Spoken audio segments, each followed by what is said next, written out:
شهادة تجيء إلى يوم الندامة وأشهد أن محمدا عبده ورسوله ترجى شفاعته يوم القيامة اللهم صل وسلم على سيدنا وحبيبنا ومولانا محمد وعلى آله وأصحابه وأنصاره وجنوده ومن سار على نهجه ودعا بدعوته إلى يوم القيامة اللهم إنا نسألك علما نافعا ونعوذ بك من علم لا ينفع اللهم لا سهل إلا ما جعلته سهلا وأنت تجعل الحسن إذا شئت سهلا رب اشرح لي صدري ويسر لي أمري واحلل عقدة من لساني يفقهوا قولي أما بعد Ma'asyiral muslimin wal muslimat rahimakumullah.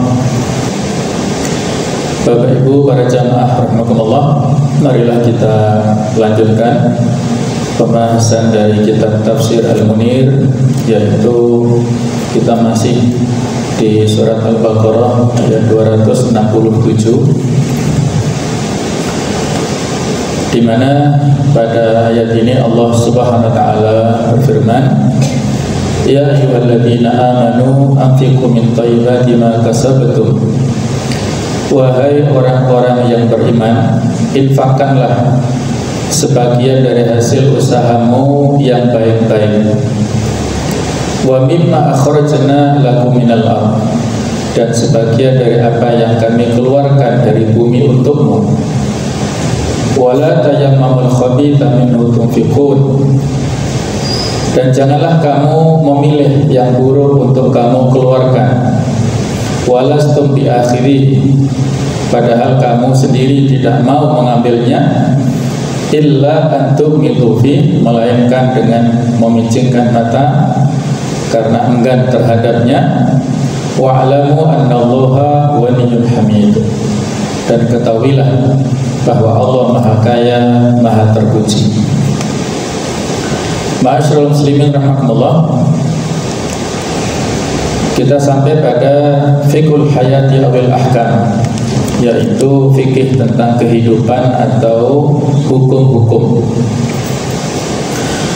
Dr. Wahbah Suhaili mengatakan dalam kitab Tafsir Al-Munir ini, maudhu'ul ayat, bahwa tema ayat ini adalah wujubu ikhtiyari thayyib al-jayyid min makasibil amwal inda infaqiha fi sabilillah, yaitu wajibnya memilih sesuatu yang baik, yang bagus dari penghasilan harta pada saat menginfakkannya di jalan Allah. Sawa'un akanat minaz zakawatil wajibah am minas sadaqatil mandubah, baik itu statusnya atau dalam rangka mengeluarkan zakat-zakat yang wajib ataukah sedekah-sedekah yang sunnah. Jadi pada saat kita membelanjakan harta itu, menginfakkan harta itu untuk kebaikan, baik itu dalam rangka untuk menunaikan zakat yang wajib maupun sedekah yang sunnah, maka harus dari harta yang baik, yang thayyib. Li'annal qasda huwa taqarrub ila Allah Ta'ala, karena tujuannya adalah bertaqarrub, mendekatkan diri kepada Allah Subhanahu wa taala. Wattikharu thawab ala fi'lil khair, dan menabung pahala terhadap perbuatan yang baik. Jadi merupakan investasi kebaikan di akhirat. Wa dzalika la yatahaqqaqu illa bi jiyatil amwali wa thiyabiha, dan itu tidak terwujud kecuali dengan segala sesuatu yang terbaik dari harta-harta dan yang paling bagus. Wal ayatu khitabun li jami'i ummati Muhammad sallallahu alaihi wasallam, dan ayat ini adalah menjadi khitab ataupun redaksi yang ditujukan untuk seluruh umatnya Nabi Muhammad SAW. Jadi semuanya ya. Jadi untuk umat Nabi Muhammad SAW termasuk kita saat ini masuk dalam objek yang diajak bicara di dalam ayat ini. Waqtalafal ulama fil ma'na al-murad bil infaq huna. Dan para ulama berbeda pendapat tentang makna yang dimaksud dengan kata-kata infak di dalam ayat ini. Jadi kata-kata anfiku, ya, infakkanlah harta kalian. Infakkan itu adalah makna dalam bahasa kita itu belanjakanlah, alokasikanlah, keluarkanlah harta kalian. Di sini yang dimaksud bagaimana? Faqala Ali ibn Abi Thalib wa Ubaidah as-Salmani wa ibn Sirin hiya az-zakatul mafruḍah. Jadi sebagian ulama diantaranya adalah Ali bin Abi Thalib, Ubaidah as-Salmani dan Ibnu Sirin berpendapat bahwa yang dimaksud infak di dalam ayat ini adalah zakat yang wajib, zakat yang fardu, yaitu zakat mal. Nahan nasa an infakir roti fiha batal al-jayyid. Allah Ta'ala melarang kepada manusia untuk menginfakkan yang buruk pada saat mengeluarkan zakat itu sebagai ganti daripada yang baik. Ini pendapat dari Ali bin Abi Thalib dan lain-lain tadi. Yang berikutnya waqala al-Barra' ibn Azib wal Hasan al-Basri wa Qatadah. Al-Barra' bin Azib, Hasan Basri dan Qatadah berpendapat innal ayata fit tatawwu. Sesungguhnya ayat ini pada suatu infak yang sukarela, yang sunnah. Nadabu ila an la yatatawwa'u illa bi mukhtarin jayyid. Jadi Allah Ta'ala memerintahkan, menganjurkan supaya mereka mengeluarkan infak yang sukarela, yang sunnah itu tidaklah kecuali yang terpilih dan yang baik saja. Jadi intinya dua pendapat itu ya. Pendapat pertama adalah tentang zakat yang wajib. Pendapat kedua adalah infak yang sunnah. Wa dhahir annal ayata amatun tashmalu zakat wa sadaqah. Menurut penulis yaitu Syekh Abbas Zuhaili mengatakan bahwa secara zahir, secara eksplisit bahwasanya ayat ini adalah umum, mencakup baik itu zakat ataupun sedekah. Lakin zakata al-amru fiha 'ala al-wujub.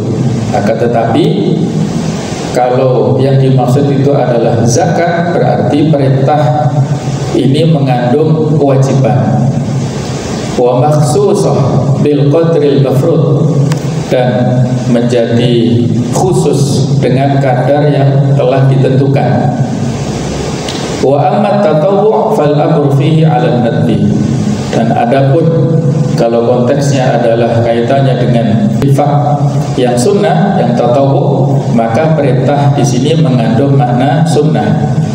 Walaysa makhsusan bi qadrin muayyan, dan tidak khusus dengan kadar tertentu.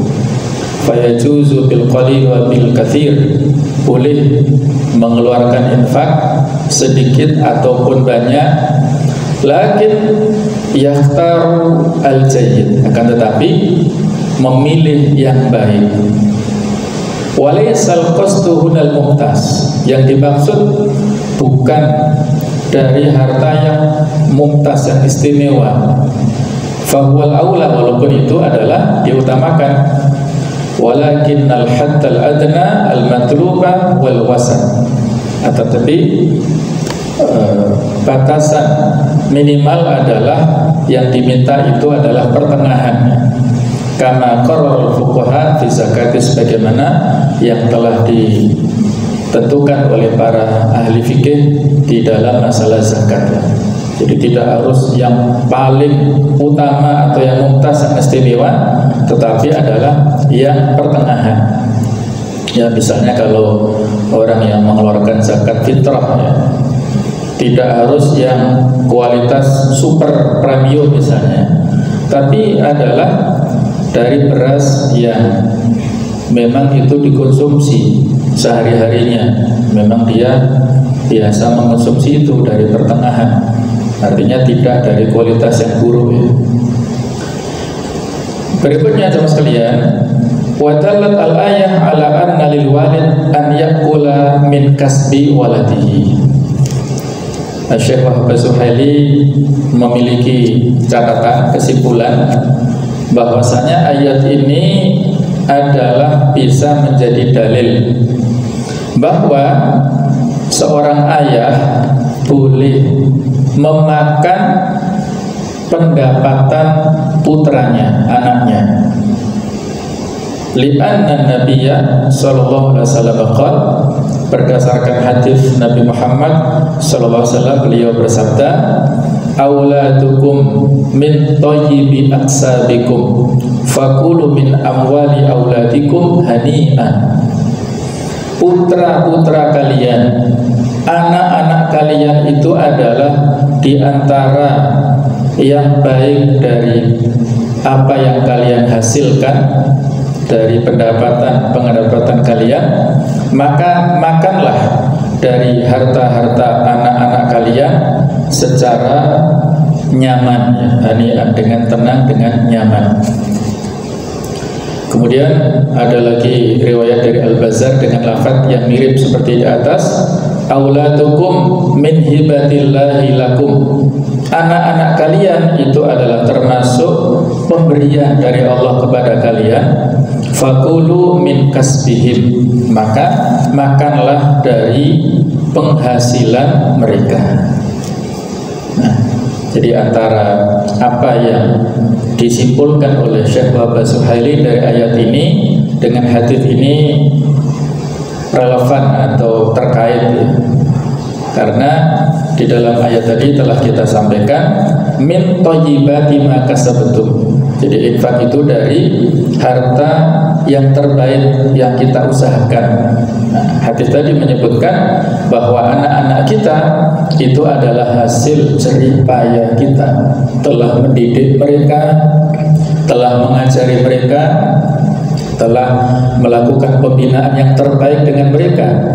Sehingga kalau anak-anak kita mendapatkan pekerjaan yang layak, mendapatkan penghasilan yang layak, dan sanggup mencukupi kebutuhan keluarganya, maka tidak ada salahnya kalau si ayah, orang tua itu ikut menikmati apa yang dihasilkan oleh putra-putranya. Kecuali kalau si ayahnya dalam kondisi yang berlebihan ya, atau yang serba lebih kecukupan daripada putranya ya, masing-masing orang rezekinya berbeda-beda. Ada anak yang melebihi pendapatan orang tuanya dan juga sebaliknya ya. Jadi kalau di sini berarti kadang-kadang orang tua yang membutuhkan bantuan, membutuhkan pertolongan, maka yang lebih wajib untuk membantu adalah anak-anaknya. Sehingga ketika anak-anak mengalokasikan, mengeluarkan zakatnya bukan kepada orang tuanya, tetapi kepada 8 golongan di surat At-Taubah 60 itu ya.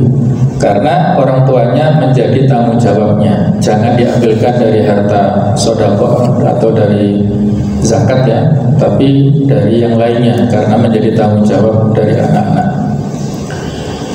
Wastadalla Abu Hanifah radhiyallahu anhu bi qoulihi ta'ala wa mimma akhrajna lakum minal ardi.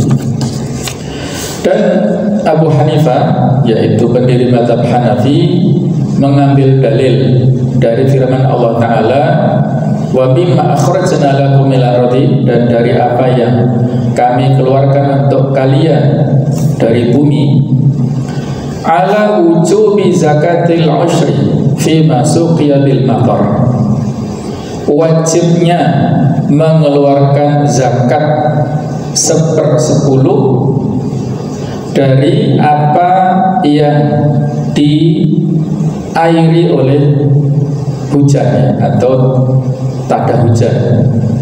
Wa nisful ushri fi masuqiya bil bi'ri wa nahwihi mimma fihi kulfah, serta 1/10 dari apa yang diairi oleh sumur atau yang lainnya yang membutuhkan biaya.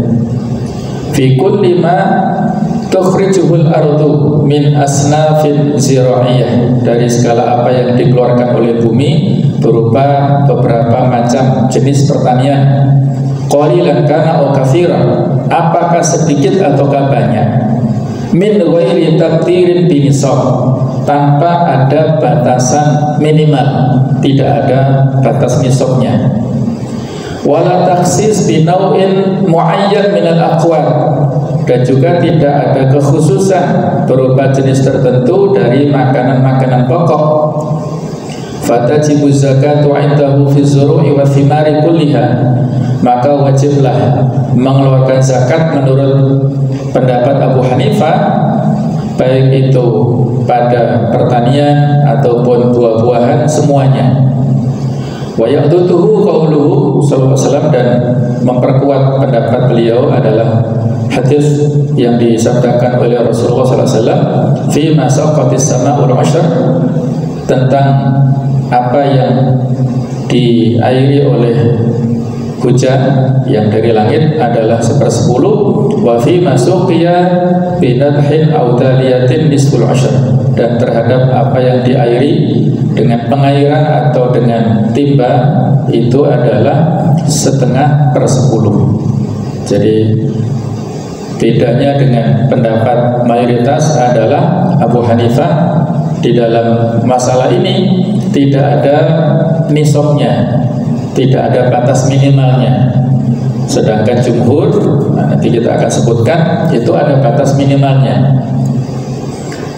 Tentang miktarnya sama ya, yaitu 10%, itu bagi pertanian yang membutuhkan biaya, tidak membutuhkan biaya, yaitu sawah tada hujan, tidak pakai biaya, itu 10%. Adapun yang dengan biaya itu adalah 5%. Jadi kalau dari miktar zakatnya sama, tapi dari nisabnya yang berbeda di sini.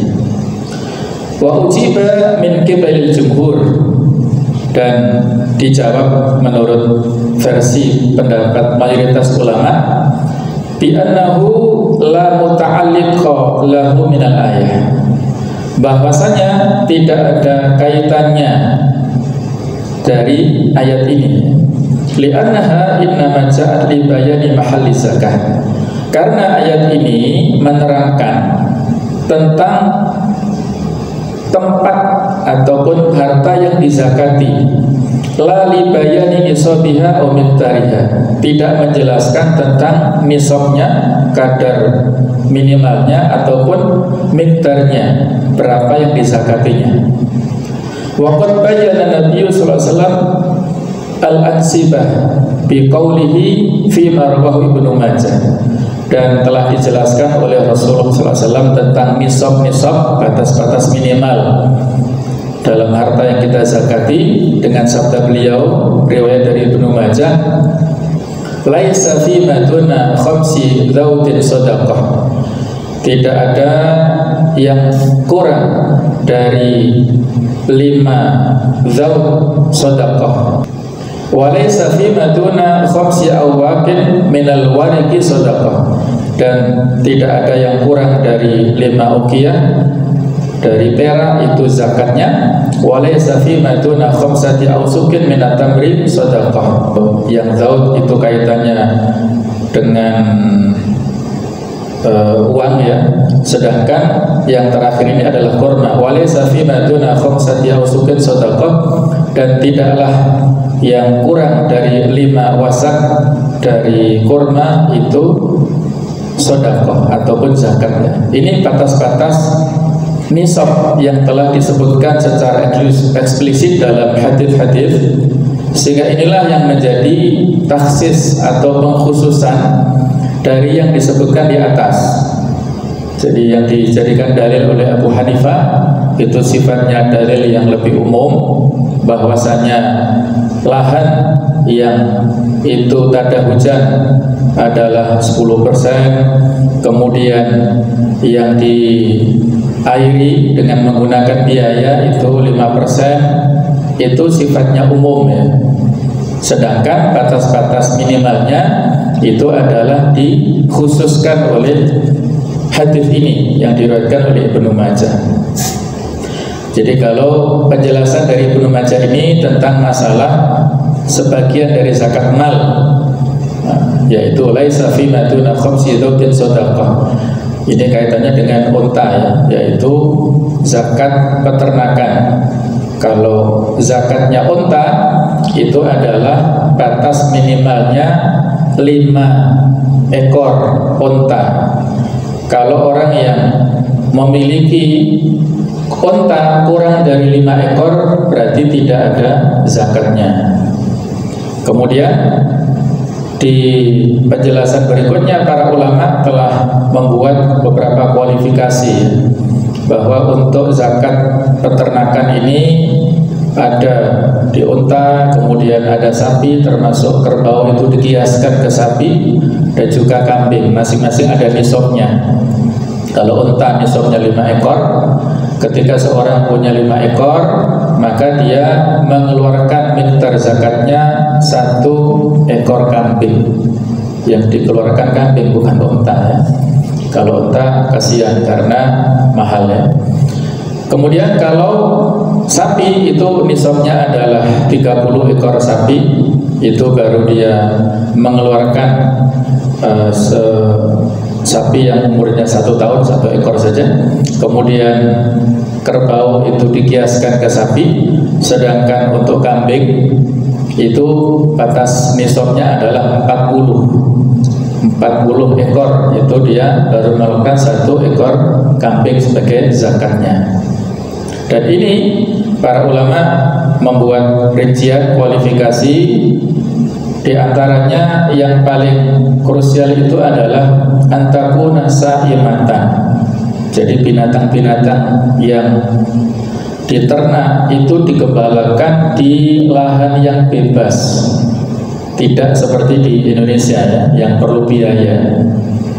Jadi yang ada zakatnya itu adalah untuk yang digembalakan secara bebas, keluar di padang rumput yang bebas, kemudian masuk ke kandangnya masing-masing.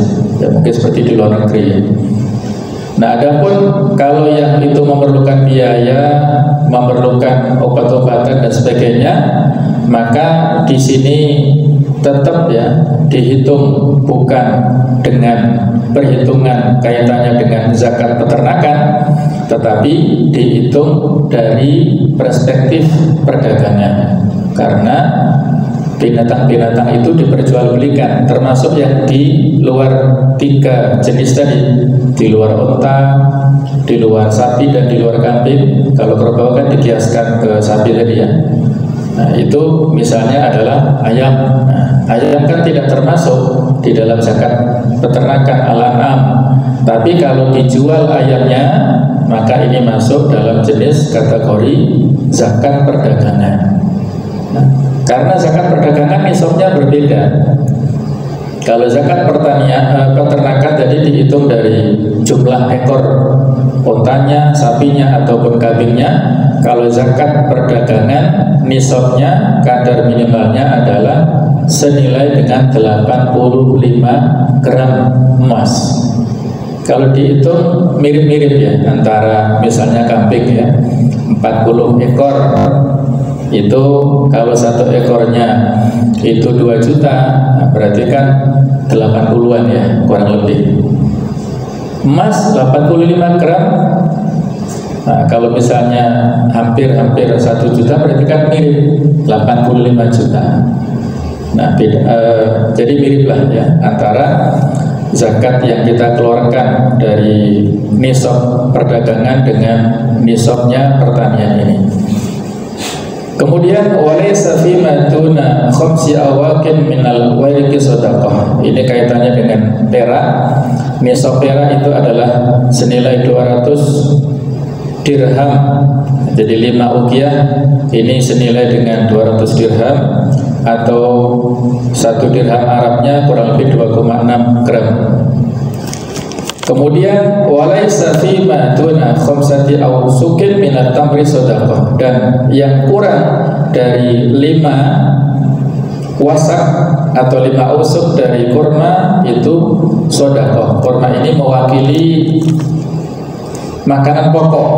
Kalau di Arab makanan pokoknya kurma, kalau di kita berarti padi, ya, beras, kemudian juga jagung bisa dikiaskan.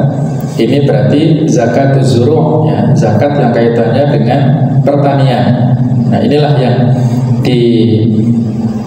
disebutkan, ya. Jadi kalau hadis di atas yang dijadikan dalil Abu Hanifah itu sifatnya kaitannya dengan kadar zakat, kalau ini sudah jelas nisabnya. Jadi yang kita ambil adalah pendapat dari jumhur ulama. Nah, jemaah sekalian rahimakumullah, kalau kita lihat di dalam ayat ini, ya, bahwasanya ada 2 jenis komoditi ataupun objek yang kita zakati. Yang pertama adalah kaitannya anfiqu min thayyibati ma kasabtum, dari pendapatan yang terbaik yang kita hasilkan, itu kita zakati. Kemudian komoditi yang kita keluarkan adalah wa mimma akhrajna lakum minal ardi, dan dari apa yang Allah keluarkan dari bumi. Allah keluarkan dari bumi ini bisa berupa pertanian tadi, kemudian juga bisa berupa pertambangan, emas, perak, dan lain-lain. Itu masuk pada yang didapatkan dari bumi, ya. Sehingga dari apa yang kita usahakan ini, para ulama kontemporer mereka melakukan ijtihad, ya, ataupun melakukan kesimpulan dari ayat-ayat, diantaranya dari ayat ini, ya. Istilahnya kontemporer adalah zakat profesi, zakat penghasilan, zakatul mihnah atau zakatul al-mihniyah. Zakat profesi atau zakat penghasilan ini yang paling banyak sekarang ini. Dia tidak beternak, dia tidak bertani, dia juga tidak jual beli emas secara langsung, ataupun dia tidak mendapatkan, ya, dari perdagangan secara langsung, tapi dia mendapatkan gaji bulanan. Nah, karena dia mungkin karyawan atau barangkali pejabat, ya, maka dia mendapatkan gaji bulanan. Nah, itulah sehingga di antara sebagian besar ulama mewajibkan zakat profesi ini, salah satu dalilnya adalah surat Al-Baqarah 267 ini, yaitu min thayyibati ma kasabtum, apa yang kalian usahakan. Kemudian dalil yang lain di surat Az-Zariyat ayat wa fi amwalihim ayat 19, ya, wa fi amwalihim haqqul lisaili wal mahrum, yaitu di dalam harta-harta mereka itu ada hak untuk orang yang meminta dan orang yang miskin yang tidak mendapatkan bagian. Nah, inilah di antara dalil tentang zakat profesi ini. Kemudian bagaimana cara menghitung nisabnya? Ini ada pendekatan, ya, dari 2 model. Nah, nisabnya kalau di fatwa MUI nomor 7 tahun 2003 itu menyebutkan, ya, definisinya begini, bahwa zakat penghasilan adalah semua bentuk penghasilan yang wajib dikeluarkan zakatnya dengan syarat telah mencapai nisab selama 1 tahun, yakni senilai emas 85 gram. Nah, ini menurut fatwa dari MUI, fatwa nomor 7 tahun 2003 tadi. Jadi nisabnya senilai 85 gram emas. Sedangkan mikdar zakatnya, kadar zakat yang dikeluarkan adalah 2,5%. Jadi misalnya kalau dikalkulasi ya, selama 1 tahun 85 gram emas, kalau misalnya harga emas ini kan fluktuatif ya, misalnya 800.000 emas 1 gram kali 85 berarti senilai 68 juta. Nah, jadi kalau dia memiliki akumulasi selama 1 tahun itu 68 juta rupiah, maka kadar zakatnya adalah 2,5%, yaitu sama dengan 1,7 juta. Itu dikeluarkan setiap tahun, biasanya adalah bulan Syamsiah ya, di bulan Masehi atau tahun Masehi, tapi biasanya kalau untuk zakat itu dihitung dari bulan-bulan Hijriah. Nah, berarti setiap Ramadan dia akumulasi itu ya. Mungkin kalau 68 juta dibagi 12 ya mungkin 5, sekian ya juta pendapatannya. Ini dalam satu perspektif, satu sudut pandang. Sementara menurut Dr. Yusuf Qaradawi, beliau memiliki pendapat, beliau ini disertasinya Fiqh Zakah yang menjadi rujukan umat Islam sedunia. Di antara babnya beliau menyampaikan tentang zakat profesi ini tidak mensyaratkan 1 tahun, sehingga dikiaskan ke zakat pertanian. Nah, zakat pertanian tadi sudah kita sampaikan 5 wasak itu kalau dikuruskan nilainya itu kurang lebih 653 kg gabah atau padi ya. Ya, saya tidak tahu harga pastinya. Kalau misalnya harganya itu adalah 10.000 misalnya ya, harga gabah, mungkin kurang, tapi supaya mudah kita bulatkan saja 10.000 per 1 kg gabahnya, berarti nisabnya itu sama dengan pendapatan tiap bulannya 6.530.000 pendapatannya. Kalau orang yang sudah mendapatkan angka sekian dalam 1 bulannya, maka dia mengeluarkan zakat tiap bulan, tidak harus menunggu 1 tahun. Berapa yang harus dikeluarkan? Inilah yang disebut qiyas ya, dan ijtihad. Kalau nisabnya diambil dari, dikiaskan dari zakat pertanian, tapi kalau kadarnya tidak, karena kalau diambilkan dari kadar zakat pertanian besar, 5% minimal tadi kan, antara 5% atau 10%. Nah, kadarnya ini sama dengan zakat mal lainnya, yaitu 2,5%. Jadi kalau ada seorang yang mendapatkan gaji bulannya 6,5 juta kali 2,5%, berarti tiap bulan dia membayar 163.000 rupiah. Relatif lebih ringan ya daripada diakumulasikan 1 tahunnya. 163.250 ya pasnya. Kalau dia keluarkan tiap bulan, insya Allah itu ringan ya, tidak berat. Nah, menurut Peraturan Menteri Agama Nomor 17 2017, yang wajib menyalurkan zakat penghasilan adalah minimal, ini patokan dari Permen Agama itu, yaitu pendapatan nisabnya 5.240.000 per bulan, dikeluarkan zakatnya 2,5%. Ini berarti asumsi harga emasnya 740.000 per gramnya. Kalau tadi kan saya ilustrasikan 800.000 ya. Jadi kalau ini dari Menteri Agama 740.000-an, berarti dia menghitungnya per tahun ya, kemudian dibagi 12. Nah, inilah kurang lebih wacana tentang zakat profesi, yang itu dari kata-kata mimma min thayyibati ma kasabtum, yang diambilkan dari ayat ini ya.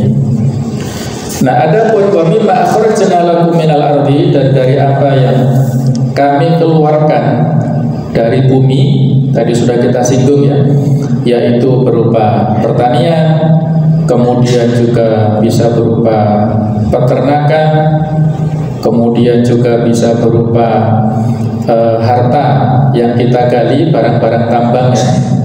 Nah itu semuanya adalah yang kita dapatkan dari bumi ketika Allah Subhanahu wa Ta'ala memberikan rizkinya kepada kita, maka kita alokasikan kewajibannya untuk berbagi dalam bentuk zakat yang wajib kepada yang berhak menerimanya. Apakah kita alokasikan zakat ini boleh secara langsung kepada para mustahik, ataupun boleh lewat lembaga amil zakat yang sudah tersertifikasi, sudah ada perizinannya ya.